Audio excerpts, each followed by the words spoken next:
Hey guys, Rachel Thomas just had a really great question on a video that I uploaded, and I did a short answer online, but decided that it would be better to give a little bit of a longer answer as a live video.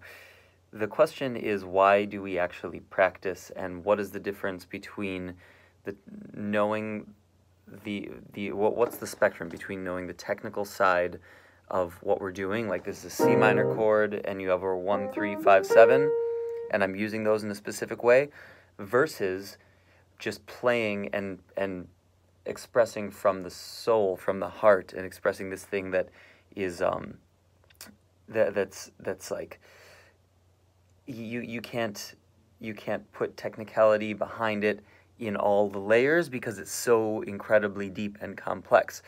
The last video I did on mindfulness is about tapping into that aspect of it.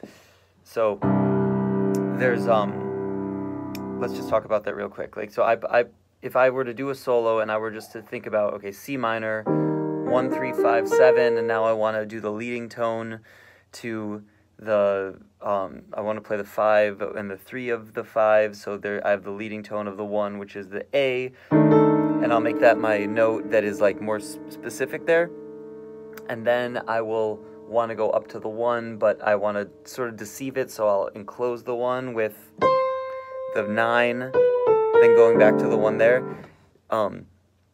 Doing that stuff, and by the way, thanks for the comments, everybody who's making comments right now. I'm going to just talk about this specific thing. Doing all of that, it makes no sense as far as like actually being able to do something fluid and musical, because in the end you're expressing something that it's real and it's described by all of those technical things, but it's much more complex than you can think about in any given moment. So we learn our 2, 5, 1s, we learn our minor, we learn the compings of the minor, we learn the 5 and all the different variations of the 5, and then we learn the 1 and the different variations of the 1, so that when you're doing those 2, 5, 1s, you can actually say something, and then you have these other complex ideas like goal notes and melodic contour and phrasing, and so all of that goes into like playing real meaty ideas.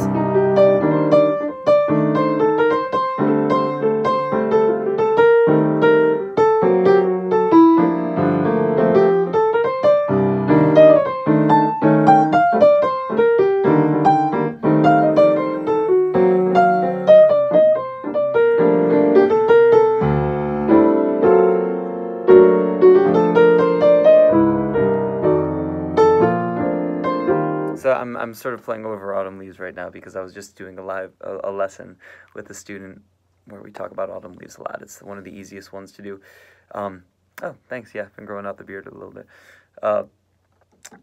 So that's the idea. There's a spectrum. Just remember, there's this spectrum. There's technicality, and then there's musicality. And to access the synergy between the two, we have to be mindful and present in the present moment. And being in the present moment does not mean logically thinking about all the stuff that you've learned. It means just being there and sitting. That's actually a really great, when I say sitting, I mean like sitting in your body and your mind, but you can still be playing. You're actually still executing. It's just you're not actively intellectualizing the things that you're doing. And that goes for life too. You do that about all different aspects of life. You're like in conversation. Conversation is an improvisation between two people. It's not if you're thinking about in conversation, oh, I need to get this, make this happen and formulate this, then your little like psyche is like buzzing in your head, and you're not going to actually be present in that moment, and you're not going to have a real conversation and interaction with that person. And this music is a conversation. It's a conversation with yourself, and it's a conversation with the people who are listening to you, and it's a conversation with the people who are playing with you. All right, so that's my long answer to the question that was on the last video, the mindfulness video that we just released. I hope that's helpful. Let me know if you have any more.